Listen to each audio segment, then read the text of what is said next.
పదే పదే ఇటువంటి చర్చ చేయడం వల్ల భక్తుల మనోభావాలు మరింత దెబ్బతింటాయి. బట్ ప్రజలకు ఏం జరిగింది అనేది తెలియాలి సార్. ఖచ్చితంగా మీరు చెప్తున్నట్టుగా విచారణ జరగాలి, దోషులు బయటపడాలి. ఈ లోపల కొంతమంది మాట్లాడిన మాటలను కూడా మనం ప్రస్తావించుకోవాలి సార్. తమ్మినేని సీతారాం మాజీ స్పీకర్ ఒక కమెంట్ చేశారు సార్. కల్తీ అనేది నెయ్యిలో లేదు, ఆవులో ఉంది అంటూ ఏదో కొత్త లాజిక్ చెప్పే ప్రయత్నం చేశారు. జగన్ని సేవ్ చేసే ప్రయత్నంలో భాగంగా కమెంట్ చేశారు. ఒకసారి బయట ప్లేస్. చాలా తింటాయి.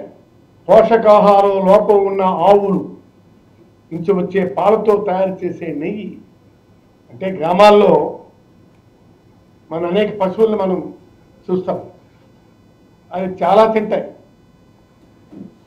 ఆ తినొచ్చు పాలిస్తాయి. ఆ విధంగా ఆవుల నుంచి వచ్చే పాలతో తయారు చేసే నెయ్యి వల్ల, అలాగే ఆవాలు, అవిసెలు, పామాయిల్ లాంటి వెజిటబుల్ ఆయిల్స్ పదార్థాలు ఆహారంగా ఇచ్చే ఆవుల నుంచి వచ్చే పాలతో తయారు చేసినటువంటి నెయ్యి, పోషకాహారం లోపం ఉన్న ఆవులు నుంచి వచ్చే పాలతో తయారు చేసే నెయ్యి అంటే గ్రామాల్లో మన అనేక పశువులను మనం చూస్తాం, అవి చాలా తింటాయి, ఆ తినొచ్చు పాలిస్తాయి. ఆ విధంగా ఆవుల నుంచి వచ్చే పాలతో తయారు చేసే నెయ్యి వల్ల, అలాగే ఆవాలు, అవిసెలు. అంటే కల్తీ నెయ్యిలో లేదు, ఆవులో ఉంది. ఆవులు ఏవేవో తింటాయి. ఇప్పుడు అది ఎక్కడ ఏడ కల్తీ ఉందో తమ్మినేని సీతారామో నాగేశ్వరరావు కాదు చెప్పాల్సింది ల్యాబులు, పరిశోధన, పరీక్షలు. వ్యక్తులు, రాజకీయాలు, పార్టీలు కావు చెప్పాల్సింది. ఇదేమైనా పొలిటికల్ అంశమా? సో దాంట్లో కల్తీ జరిగిందా లేదా? అయితే తమ్మినేని సీతారాం చెప్పేది ఏంటంటే, ఆ centre for analysis and learning in life stock and food వాళ్ళ రిపోర్ట్లో ఈ మాట అన్నారు. అంటే అవి ఇచ్చేటువంటి డయట్ పైన వాటికి ఏ ఫీడ్ ఇస్తారు, ఎనర్జీ డెఫిషియెంట్ అంటే శక్తి బలహీనంగా ఉన్న ఆవుల నుంచి వచ్చే పాల వల్ల కూడా ఫాల్స్ పాజిటివ్ రావచ్చు అని ఒక కేవియట్లు ఇచ్చారు. ఇలా అయితే ఇలా ఉండవచ్చు. అందుకే చెప్పేది, దీన్ని నేషనల్ ఫుడ్ ల్యాబొరేటరీస్ గాజియాబాద్ వాటికి పంపించి, లేదు ఇంకేదైనా 2 ల్యాబ్లకు పంపించి, దీనిపైన అనుమానానికి ఆస్కారం లేని నివేదిక వస్తే భక్తులకు సంతృప్తి ఉంటుంది. భక్తులకు కోరుకునేది నిజం కాకూడదని, కానీ అదే సమయంలో నిజమైతే మామూలుగా ఉండదు, శిక్షించాలని కోరుకుంటాం. సో అందువల్ల ఇది నిజమా కాదా తేలటానికి ఇప్పుడు సిట్టేసింది దేనికి? తేలడానికి కదా, వేరేది ఏం లేదు కదా. ఆల్రెడీ స్పెషల్ ఇన్వెస్టిగేషన్ టీం వేసింది దేనికి? ఏం జరిగిందో తెలుసుకోవటానికి. ఆల్రెడీ ఏం జరిగిందో తేలిపోయినట్టుగా రాజకీయం జరుగుతుంది. తేలిపోయినట్టుగా నిజంగానే తేలిపోతే వాళ్ళు సిట్ ఎందుకండి? అవసరమే లేదు కదా.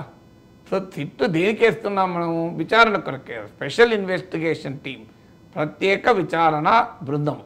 ప్రత్యేక విచారణ అవసరమే లేదు కదా, ఆల్రెడీ విషయం తేలిపోతే. విషయం ఒక ల్యాబ్ రిపోర్టు అనుమానాలని అవకాశాన్ని ఇచ్చింది. దానిపైన విచారణ కొరకే కదా స్పెషల్ ఇన్వెస్టిగేషన్ టీం వేసింది. సో దానికి కారణం ఎవరు బాధ్యులు, జరిగిందా అన్నదంతా మొదలవుతుంది. జరిగితే ఇది ఎవరు చేశారు, కల్తీ మళ్ళీ ఆవు వల్ల వచ్చిందా, కల్తీ నెయ్యి వల్ల వచ్చిందా, ఆవు యజమాని వల్ల వచ్చిందా, ఆ యజమానికి కాంట్రాక్ట్ ఇచ్చిన వాడు వచ్చిందా, సో ఆవు పీల్చిన గాలి వల్ల వచ్చిందా, ఆవు తాగిన నీళ్ళ వల్ల వచ్చిందా, అవన్నీ ల్యాబ్లో టెస్ట్ చేయాలి. సో ఇప్పుడు నెయ్యి వల్ల కాదు ఆవు వల్ల అయింది కల్తీ అని తమ్మినేని సీతారాం అంటున్నారు. ఆవు వల్ల కాదు ఆవు యజమాని వల్ల అయింది అని తెలుగుదేశం వాళ్ళు అంటున్నారు.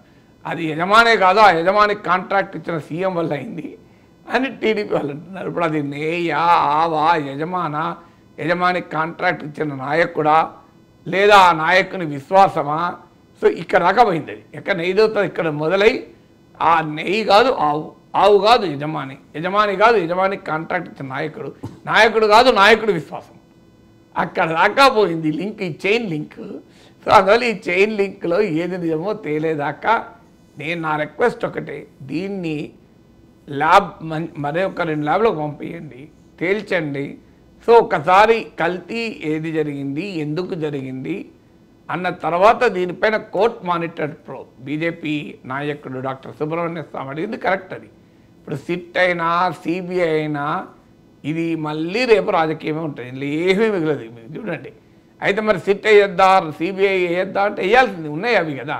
ఇప్పుడు మన రాష్ట్ర ప్రభుత్వ సంస్థలు, కేంద్ర ప్రభుత్వ సంస్థలు, మళ్ళీ సిట్ వేసినంత మాత్రాన అయిపోతుందా, మళ్ళీ అది కోర్టుకు పోతుంది. ఆల్రెడీ సుప్రీంకోర్టులో కేసు కూడా ఫైల్ అయింది. సో ఇప్పటికైనా దీనికి ఫైనల్ పరిష్కారం ఏంటి అంటే court monitor probe. Court monitor probe కూడా కరెక్ట్గా జరిగిందా, కోర్టు కూడా జడ్జిలు కూడా కరెక్టే తీర్పు చెప్పారని కూడా ఎవరైనా క్వశ్చన్ చేయొచ్చేమో. కానీ ఇక దానికి ఎండ్ ఉంటుంది, ఎక్కడో కానీ ఆగాలి కదా, మనం కోర్టును నమ్మాలి కదా.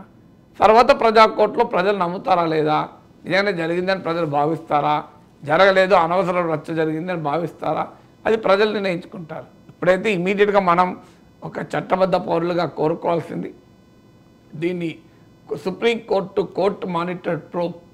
డాక్టర్ సుబ్రహ్మణ్య స్వామి ఆల్రెడీ పిల్లేశాడు, వైఎస్ఆర్ కాంగ్రెస్ వాళ్ళు కూడా పిల్లేశారు. జగన్మోహన్ రెడ్డి ఈ లోపల మోడీకి లేఖ రాశాడు.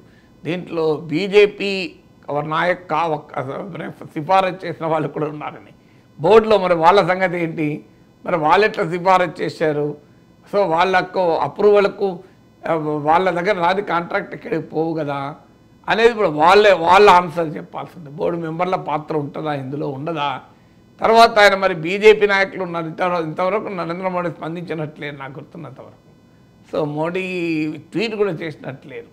సో బీజేపీ వాళ్ళు కొంత కాషియస్గా ఉన్నారు. సో దీన్ని ఏ స్థాయిలో దీన్ని కాంట్రవర్సీ చేయాలనే విషయంలో మీరు చూడండి, చాలా హయ్యెస్ట్గా పవన్ కళ్యాణ్ రియాక్ట్ అవుతున్నారు, చంద్రబాబు నాయుడు రియాక్ట్ అవుతున్నారు, టీడీపీలో కూడా ఒకరిద్దరు మంత్రులు రియాక్ట్ అవుతున్నారు. బీజేపీ నాయకులు బీజేవైఎం కార్యకర్తలు వైసీపీ కార్యాలయంకి వెళ్ళారు, కానీ బీజేపీ చెందిన కొంతమంది మంత్రులు రియాక్ట్ అయ్యారు. కానీ ఇప్పుడు మోడీ, అమిత్ షా ఈ స్థాయిలో జేపీ నడ్డా కూడా మేము సమాచారం తెప్పిస్తున్నాం, విచారణ జరుపుతాం అన్నాడు తప్ప ఆరోపణలు ప్రత్యారోపణలు జోలికిపోలేదు. సో బీజేపీ వారు ఎక్కడ పెద్ద ర్యాలీయో నిరసన ప్రదర్శనలు చేసింది కూడా ఇంతవరకు లేదు. మరి బీజేపీ మోడీ మరి ఎలా రియాక్ట్ అవుతారు జగన్ అసలు లేఖకు చూడాలి. అందువల్ల అల్టిమేట్గా చెప్పేది ఒకటే, దీన్ని ఇంకా ఇంకా ఇంకా రచ్చ చేసి ఆ తిరుపతి లడ్డుకున్న గొప్పతనాన్ని మీ రాజకీయాల్లో బలి చేయకండి. రాజకీయాల తర్వాత మొదలు నిజాన్ని ఎస్టాబ్లిష్ చేయండి, తర్వాత రాజకీయాలు ప్రజలే చూసుకుంటారు కదా.